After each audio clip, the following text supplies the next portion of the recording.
Welcome back to My Creative Classroom for another amazing episode about transformational tools in education. Today, I'm excited to have with me Dan Meyer to discuss Desmos, a tool that focuses on helping every student learn math and love learning math.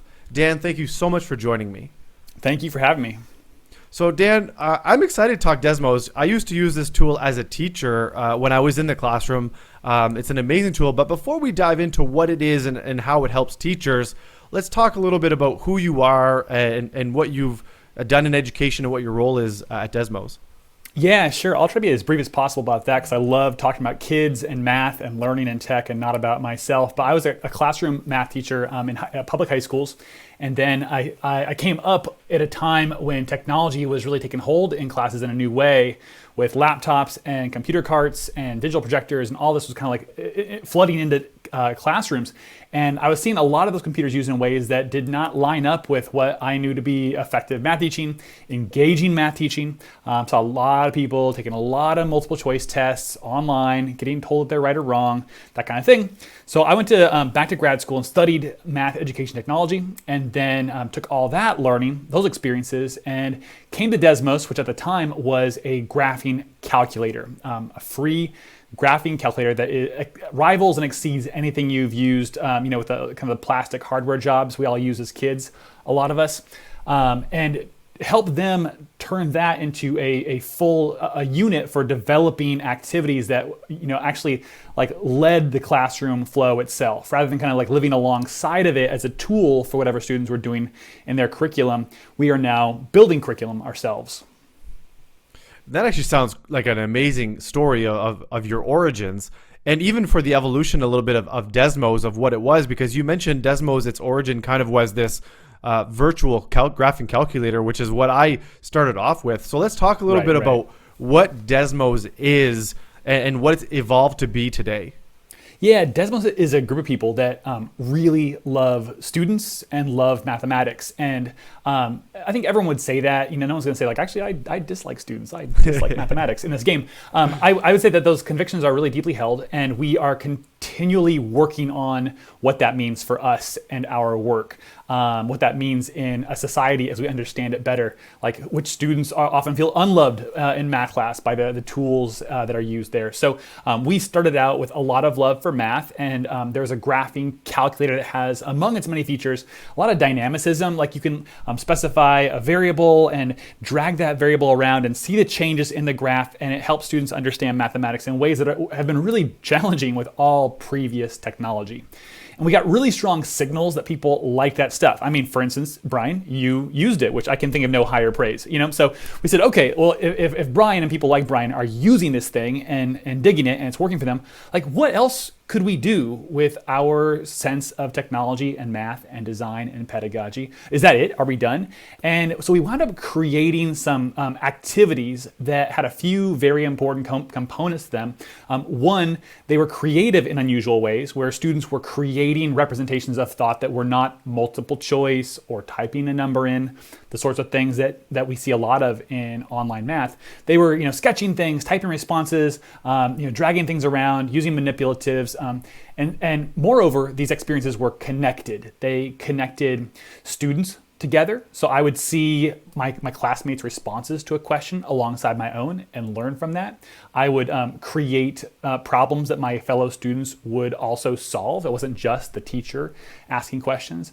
So they were creative and connected, and we piloted those. We took about a year for our first activity to develop it and pilot it, and the feedback was phenomenal. And so since then, we've been building more and more of them and asking ourselves, should we just build a curriculum? And so just yesterday, at desmos.com/curriculum, we released our curriculum. It's all there available for preview. Some lessons are available to be used by teachers, but that's been a really exciting kind of next step for us, is that curriculum. That is quite exciting, and it's an addition to an amazing product and service as it is to add that curriculum. So when a teacher goes to the website, you mentioned desmos.com, what would they see? Like, what is Desmos? Is it an app that I have to download? Is it a software? So what is it that I get when I try to access Desmos? Yeah, hey, it's challenge by choice. Just like step up and go as far as you want with it. Like I would say, like first of all, make sure if you're a teacher that you download the free app, Android, iOS, whatever. Download the Desmos Graphing Calculator, the scientific calculator, whatever you want to there, and have your students download it as well. Like we've seen during this horrific time of virtual teaching in this pandemic, that the teachers would often have like a class set of hardware calculators in their room that they would like loan out during classwork time, but the kids are at home and so they can't use those. But what they can do is download this free graphing calculator, which again I think rivals and exceeds what exists in these plastic calculators, and they can use that for free. So download that is one place. And then as you are interested in learning more, we are inviting you to take a fairly large leap and invite technology into your practice in a way that is very, very deeply embedded and a little bit unusual. That is not the sort of situation where you kind of give students a class code and step away and then return when they're done and evaluate their work, but rather you kind of strap into the robot suit, and like it surrounds you and doesn't make life necessarily easier for you, but makes you more powerful, certainly, as a teacher. Being able to see in these activities what students are doing and thinking, and being able to select their responses for conversation with the class. That's the next step there, is the activities. You'll see a button there for activities as well.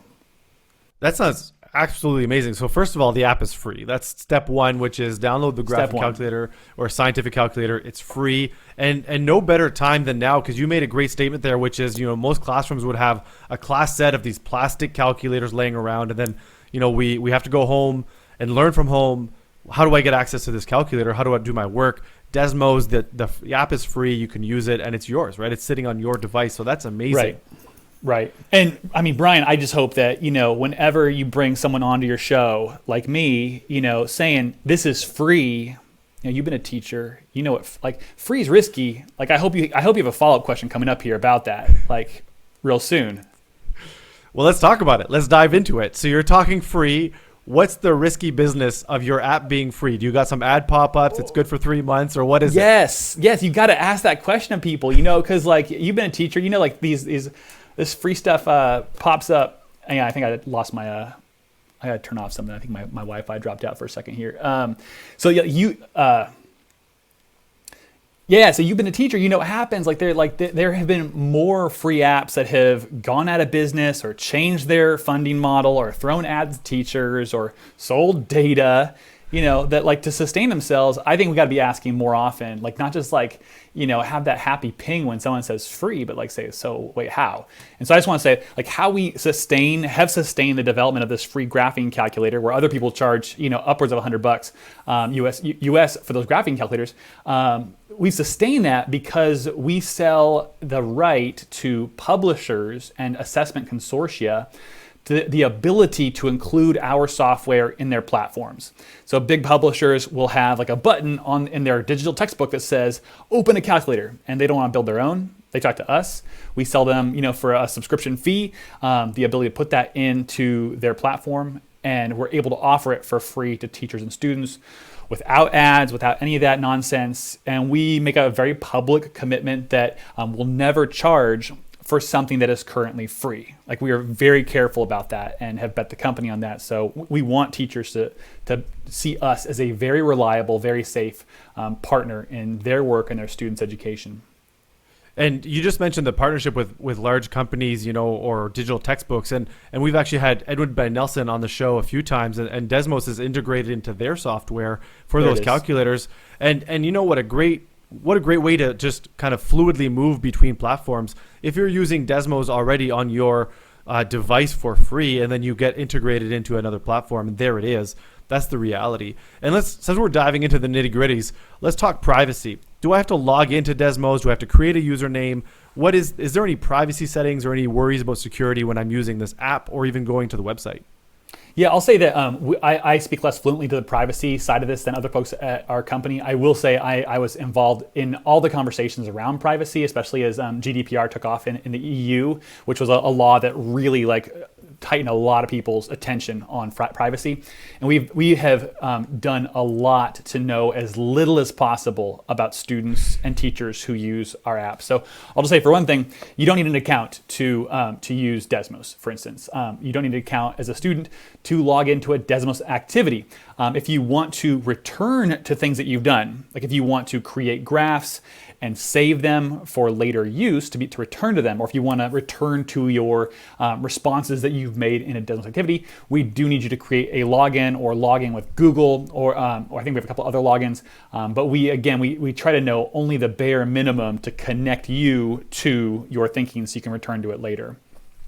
And that's always a check mark for educators, right? Knowing I don't need to sign into this, I can use it. My students don't need to log in, then log out, because there's going to be a next class that comes in to log in to these devices. What an amazing feature to have, and kind of like takes that burden off the shoulders of the teacher as well, to worry about having to remember all this login information and delete it or whatever.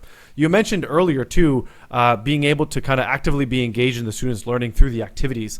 And I just wanted to dive in. How does that work? Is that, the expectation is that the students are all using a device in the classroom and you're kind of looking over their shoulders as you walk around?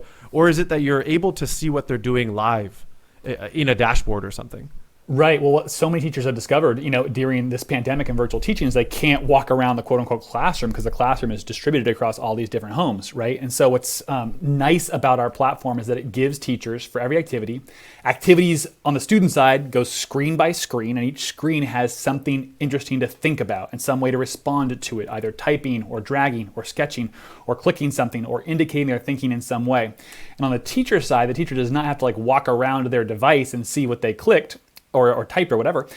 They see all that data stream in to a teacher dashboard. So the teacher has a screen-by-screen view of what students are thinking about and talking about. And there's all these very powerful tools within that dashboard. I mentioned earlier the ability for a teacher to snapshot. My favorite is snapshotting student responses. So we love, more than we love students getting feedback that they're right or wrong, which tends to close down conversation. We love when teachers snapshot responses that are on the continuum from right to wrong, from wrong to right, and say, look at these are so interesting. How are these the same? How are they different? So this dashboard has this suite of tools that enable those kinds of conversations. Again, we make that free for teachers as well. We have a whole bunch of activities that we've created, usable for free. We have an activity builder where people have created loads of activities themselves that you can just pick up and use, or copy and edit and modify, add screens or change things. And this is all funded for free because, again, we have other kinds of models. Like right now, we're selling this comprehensive core curriculum plus supports around it that enable us to offer these kinds of tools for free to teachers. It's a really exciting model for us. Wow, and we keep saying the word free, and I'm hoping that the listeners can really dive into the fact that you keep saying free, and it's not that it's free for 3 months. It's it is free because of the way that you've built the organization and the way that the product is meant to serve educators. So I think that's fantastic. And one thing I'd like to do is dive into a little bit more about Desmos, because we've said that it is a graphing calculator. You have the ability to do that. You have the ability to do activities. But I think it's more than just taking the plastic graphing calculator and digitizing it. Am I correct? Is there what more can I do in this virtual world with the Desmos calculator? Yeah, I mean, with the calculator, the sky is quite literally the limit here, where you're able to create any static representation becomes dynamic instantly with these sliders. We've seen people, we held an art contest. Here's probably the best illustration of the power here. We held an art contest through our graphing calculator. So just imagine an art contest with one of those pixelated hardware jobs. It's hard to imagine, but we had people creating 3D worlds with camera motions. We had people creating photorealistic images, ranging to SpongeBob tracings, but all that's possible within this graphing calculator, which accommodates, thousands and thousands of equations, different kinds of stylings. So that's one way. And then I honestly love it as a tool for provoking wonder. So I'll type in things y equals 2x plus 1. And that's a line with a slope of 2 and a y-intercept of 1. And I can just ask students questions what if we changed, just what if? It's a what if machine. So what if we change the 2 to a negative 2? What would that look like? Why? Why do you think that? Tell neighbor. Do you agree? Do you disagree? And then to be able to verify what happens just by changing it right then and there, and asking students to reflect on that and then try a new what if.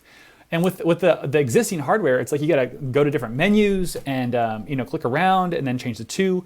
With this, you see the change right in front of you, and you're making connections much faster. Those are a couple ways. I love when students are thinking mathematically and not technologically. With a lot of existing hardware, you've got to remember, is it you press a second button and then this button and that one and go to this sub menu and type that, and like when you're like in the moment trying to like reproduce that, if you forget it, you're lost. But with our system, we really foreground math thinking, and we try to make the technology as invisible as possible. And what a huge statement, and we talk about, the what if engine, and allowing them to create wonder and spark that curiosity in them, because as you mentioned, back in the day, and I'm as you mentioned, having hit the second button, the function button, I'm literally visualizing my graphing calculator in front of me going, what menu was that in again? Or how far down did I have to go? And then again, if we don't have the calculator and be able to project it, we're drawing it up on the board and we're trying to draw the y-intercept, and now we're saying, okay, let's change it. Let me quickly erase this while I put the other one up. So, do you remember what the other one looked like? And to your exact point, it happens right in front of you, right at the switch of a number, and allows you to see it, that visual representation in front of you on that device. And I love that you said the math is at the forefront and the technology is not this barrier or this, you have to remember the steps in order for that to happen. What an amazing tool to integrate into the classroom. Yeah, technology interferes in a couple ways. It's costly in the case of the hardware calculators. That's one way it interferes with the kids' learning, but it also interferes when you've got to spend time, attention, energy, ingenuity, learning to press buttons. That's time, attention, ingenuity should be spent thinking about mathematics. And so we're trying to get rid of both of those barriers to student learning. And, I said a statement as we started the show, which is, the tool focuses on helping every student learn math and love learning math. So that's a bold statement to come out of, what would be this engine, this graphing calculator, now you have activities and this curriculum, this love for learning math. Can you explain a little bit, some examples maybe even of teachers utilizing Desmos and implementing it so that students can engage in the mathematical learning and not, be afraid of it? Yeah, for sure. That mission statement, we just think it's really important to differentiate learning math and loving learning math. It's very possible. Lots of people have learned a lot of math and they hate it, or they have no interest in pursuing any math beyond what they had to learn to get a degree or their job or whatever. And when they have students or kids of their own, they communicate to those kids a lack of love for math, which is it's sad. It's really sad. So we split those goals out, and we want to help with both of them. And for loving learning math, I think that here's the important part is we follow Dr. Danny Martin's work quite a bit, and he describes students, particularly Black students in his telling, as being brilliant. And that's a really challenging statement. Not that some students are brilliant, but all students are brilliant. And I've come to understand that, I think, a little bit and believe it quite a lot. And how I understand that is that students come to school with so many interesting ideas about mathematics before they have learned any mathematics. I'm watching this in real time with kids who are not school aged yet, and they know about number, they know about quantity, they know which of the two of the siblings has more of a thing. They have all kinds of interesting knowledge. And what oftentimes happens in schools, there's a couple paths, is that schools can celebrate, invite that early knowledge, as rough and woolly as it is. They can invite that and say, so what do you know about this? And then they can celebrate it. That's awesome. And then develop it. Here's another way to think about that. Or what often happens and leads to a lack of love for math is students are required to set all of that interesting, very personal knowledge to the side as they walk in the door. And here is the curriculum, the standards, the lesson plan, all of which has been written by people who are not my age, who may look nothing like me. And I'm being told I've got to be this thing. I'm not asked to be a better version of me. I'm asked to be a worse version of the person at the front of the room. So what we're trying to do is offer people experiences that they can offer to students that support those students in understanding their own brilliance. Just asking students hey, watch this pattern grow. Watch this pyramid of triangles grow. How do you see it growing? I'm gonna stop right here. What's the next one gonna look like, do you think? Tell a neighbor. Okay, when will this, after how long would the timer run and we would get to 1 million triangles? What do you think? And just asking questions like that have answers that we all know are wrong, but are all interesting. That's it. I'll tell you this, separating out correctness from interestingness. That's been a huge step for me as an educator, just to understand that correctness and incorrectness is only one way we should think about student thinking, and not even the most useful way. Instead, how is this interesting? How does this reflect a student's brilliance? Those are questions we're trying to help teachers ask and answer. And I think that's huge, right? Keep it interesting. And you just said it there, where you walk into the classroom, it's how do I become a better version of myself? And, being able to investigate, and it becomes interesting. And as I look through the website, and I think I found a graph there, and I think it's under your bio, and it says hammer time graph, where you see, you're able to draw a character kind of dancing around along the XY axis. I think that's, even being able to do that, to be creative using the tool that is Desmos, right? Being able to create something and not say, well, here's a piece of graph paper. Now I need you to draw me a parabola, or I need you to draw me this, right? And all of a sudden, now I'm that student in the class who says, what if I did this, right? And now I'm able to do that digitally without worrying about, I've wasted so much pieces of graph paper to try to draw SpongeBob, for example. Yeah, building on that, I would say a lot of math time in math curricula, questions are asked that have only one right answer, and all the wrong answers are, there's lots of wrong answers, and they often feel shameful and they're not interesting. We're trying to ask questions that don't have right or wrong answers, or where there's lots of ways to be right, and even the wrong answers are very, very interesting. Like recently, I was watching students in our curriculum. They answered a question where we told them that what was it? We told them that 1 pound of blueberries costs $4. How many blueberries could you get for $1? And the second most common answer was 0. I don't know if that tracked for folks as I read it there, but this idea if one pound costs $4, you can't have any. If you don't have that much, you can get none. Was just that to me. I want to cultivate in myself and in teachers we support the ability to say wow, that's really, really smart and unexpected and not shameful and maybe not even wrong, depending on how we look at it. Those are the questions I'm excited about. Yeah, absolutely. So let's dive into that curriculum. We've mentioned it a few times, and you mentioned that you just launched the curriculum on Desmos. So is that aligned to the United States curriculum? How is it created? Is it what is it aligned to, and how did you guys create it, I guess? Yeah, great question. So as we were trying to build more and more activities, a group named Open Up Resources and Illustrative Mathematics in the U.S. were funded to create an open source middle school curriculum. They've since built out K-12. And that curriculum was just available as an open resource for folks like us to pick up and build on. It's aligned to the Common Core state standards. So for folks in Canada, it really depends on how much you're interested in doing your own alignment. But it has, bar none, the most interesting experiences I think that are available currently for students on computers, on paper. There's a lot of paper involved too. We think a lot of math is best expressed in paper. But the best experiences that's currently available. I say that obviously with a lot of self-interest, but if folks know me from a decade ago, I have made my name in this world of math ed by being very critical of the kinds of experiences that we found in paper curriculum. The way that they diminish student thinking and diminish mathematics. And I can just say, I have nothing bad to say about this. I have so much criticism for so many things. I can't find things that are bad to say about this. I love it so much, and the team that built it, all of us worked so hard on it. So it's available to check out for free. You can preview it, and if nothing else, just have a look at what math on computers could look like at desmos.com/curriculum. Some really fun stuff there just to play around with. And that was going to be my follow-up question. Is it a PDF that I download, or is this something that as I work through virtually that it basically builds in within the platform?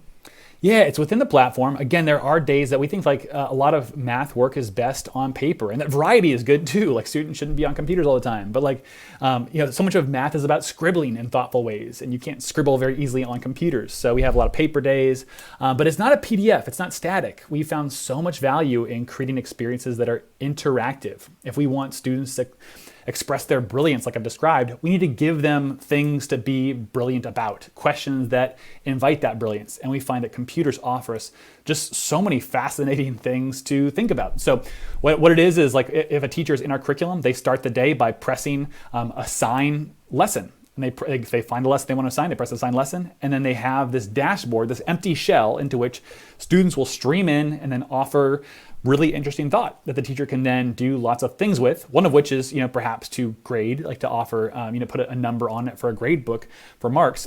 But even better than that is in the class itself to facilitate conversations, to share with students what's so brilliant about how they're thinking, to expose them to alternate points of view, aka the hard work of teaching math. That's amazing. And we keep saying it, but I'm going to say it again. That's free. That's free for teachers to be able to go in and use. I got to clarify. The curriculum comes with some very intensive supports. So the curriculum has, for instance, a national coach is paired with students. It has all kinds of data outputs. So we have loads of activities that are available for free to teachers to use. The curriculum, this comprehensive thing, has some lessons available for free use, and those are indicated at desmos.com/curriculum. But we're at this point saying like this needs some really serious and interesting and useful supports for teachers to use effectively. So we're looking for groups of teachers. We think that teachers are learners as well and learn best, like math students learn best in groups. We're looking for groups of teachers to learn together and to be supported by sites and by a coach at Desmos, all of which does have a cost attached to it. But we're keeping it real cheap as we can. We'd love to get this out to more people. Okay, that's awesome. And you just said a word there, which is my segue. You said the word support. What kind of supports goes out to educators who are trying to use Desmos, even implement, the graphing calculator app, or whether they're trying to use activities? Do you guys offer professional learning? What kind of support do you offer to educators? Yeah, for sure. Great question. So just for anybody who wants to learn more about what we do, we have webinars that are coming up. We have webinars on the calculator on how to run activities. Check out learn.desmos.com is one, DESMOS.com. For folks in the curriculum, it's been so fun to develop supports for a curriculum. I'll just mention, first of all, we have these fantastic coaches who are always available to answer questions and who reach out with these webinar offers. But what I'm enjoying right now is in my role at Desmos, kind of like thinking big picture about teacher support, is we know what lesson teachers ran yesterday. We do have some data on teachers in our dashboards, and that's one of them. And so what I've set up is a system where we email out to teachers a quote unquote lesson preview email that previews their next lesson and offers them some signposts that like say, hey, here's an interesting thing that students have been thinking on this upcoming lesson. Watch out for this and have a blast. And we're finding that kind of targeted support, not like a workshop at the start of the year, a big thing and then we're done, but rather this like daily ongoing teacher learning has been really effective and really fun for teachers. And that's something too, right? This huge onboarding, and then you kind of forget some of it as you go along, but it's nice, Right. That daily check-in or weekly check-in is something that is helpful for teachers. So you're not overwhelmed at the start of this trying to build that in. And we keep talking about, there's so many layers as we're talking that I didn't even know existed within the Desmos ecosystem. And it's amazing to hear, for teachers, educators, district schools, whomever is listening, if you want to just start off, if you want to dabble, just start with that, downloading the app, utilizing that graphing calculator, even the scientific calculator, like you mentioned, Dan, that starting point. Don't feel overwhelmed with saying, oh, there's so much here. I can't do it all. But, it sounds exciting. Like it sounds like if you're ready to dive into some amazing math tools, I think what you're saying there is absolutely key for teachers trying to make math fun, engage the students and let them shine, in their interests. Exactly. Yeah. So, Dan, I'm at a point in the show now I like to call the specialist top 5. And in this question, I'd like to ask you, what are the top 5 ways that you feel Desmos can help teachers transform learning in or out of the classroom? Yeah. I'd love to think about that. I think I might go for 5. We'll see how far I go here with this one. I want to go real deep on a couple though. So I'll say number 1, I think that our work can help students understand that math is power and not punishment. A lot of times math students today we're going to learn about X, Y, or Z. And the thought might cross their mind, why? Is that just something that we invented to make my life miserable, to give me a mark or to give this teacher a job? Why did we invent mathematics? And our team has been really careful in our free activities and our curriculum to ask ourselves, why did we invent this math? And then to put students in a place to experience that need. I'll give you one example. Scale drawings, for instance, a lot of times we jump straight to draw a scaled up version of this shape really precisely, and the precision can feel like punishment. So what we do instead is we invite students to create a scale drawing without a grid. And they experience first how difficult that is. The lack of a grid means you're freehanding, and that's tough. And we show them like what the actual scale drawing would look like, and they can compare the differences. Maybe they were close, but it was definitely hard. And then on the next screen, we give them the grid. And what might have felt, if they had had the grid initially, what might have felt like punishment, like, wow, this grid is like a coffin for my thinking. It's like a straitjacket. What it feels like power to them. Like, oh, grids. I get it. I get why we're on grid so often. Anyway, that kind of experience that math is purposeful and power, not punishment, is one thing that we offer. I also want to say, like, our work can help students understand their own power, not just math's power, but like we talked about, their own brilliance, their own powerful thinking. We ask questions that aren't graded right or wrong. During this time of COVID, we had a big request from a lot of teachers who cared a lot about students, saying, I need to have more auto grading. I need students to know if their thinking is right or wrong here. And we've been somewhat unwilling partners in that work, because we know that when a student sees I'm right, they move on and stop thinking about it. And when they see they're wrong, that doesn't really do justice to how much of their thought was right. And so what we're trying to do is put teachers in a place, give them interesting things to offer students to think about that bring out the best of students, interesting thinking, and then give teachers powers for working with that to help students realize, like, wow, like the stuff that you think about is really smart. And here's some other ways to think too, if you want to think about that. And I would also say that just like one last one here, and then we'll call it there, is that our work can make you powerful as a teacher. That we are not trying to do your job for you. I think we have a really sober and clear idea about what we can do and what we cannot do. And what we can do is build a curriculum with a team of 40, and make experiences that no teacher has the time to make in their prep period. Like, we just have technology and a team of designers and illustrators. Like, it's not no disrespect to say, like, you just can't do this. We can do this. We can offer that for you. And we know that what we can't do is to see what your students are thinking, make connections to say, I see how this idea right here, while not yet correct, is certainly on the path to correctness, and that should be celebrated and developed. Or I see how these two thoughts here, how they connect to each other. They're the exact same, but this very different phrasing of the idea. I'll put them both in front of my class and ask students to compare them, and we'll all learn. You can host conversations we can't host, but we can make tools that support you in doing that. So we think that a lot of curriculum does not make room for students to be brilliant, and a lot of math ed tech does not make room for teachers to be as skillful as they are. And we're trying to make that room for both and support that work. What an amazing, top whatever. I lost count, but I think it's what an amazing tool and implementation service for educators looking to engage students in math. And you've said it a bunch of times here, where it's not a punishment. There should be power in here, and it should be purposeful. And I forgot to ask earlier on, I'm assuming this app, the app of Desmos, as well as the online version tools, are available around the world, or is it limited? Yeah, it's anywhere you can type a web address into a website, you can download or access our tools, and we do have worldwide usage. Awesome. And is it available in different languages? Yes, we've translated, I wish I had exact stats here, we've translated the calculator app into dozens of languages. I don't have them in front of me. I'm quite sure that French Canadian is one of them, and there's a lot of others as well. Awesome. And that's sometimes a great question, because, being in Canada here in New Brunswick, we are bilingual, and that's obviously an important part as we introduce tools into our classrooms, is that ability to have a variety of languages, as well as our newcomers. Right. Having Yes. different languages is very important as well. And Dan, you and I have covered a lot during our conversation here today, and hopefully our listeners have gotten a glimpse of what Desmos can offer math education in or out of their classroom. But before we take off, is there anything that you'd like our listeners to know that we may have missed during our conversation? No, this has been a really fantastic time. I love talking math on a podcast with creative in the name.